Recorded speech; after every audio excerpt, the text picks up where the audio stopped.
Hey guys, we're at a 767-400 series, okay? Same as the 300 series. Engine cowl and all. And there's a Pratt & Whitney inside there. See guys?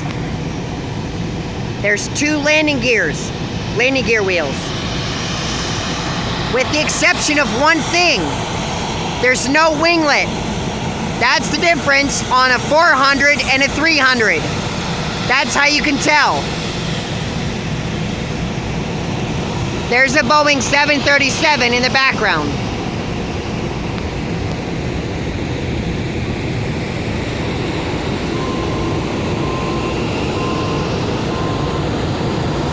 It also takes 2 GPUs to power this thing.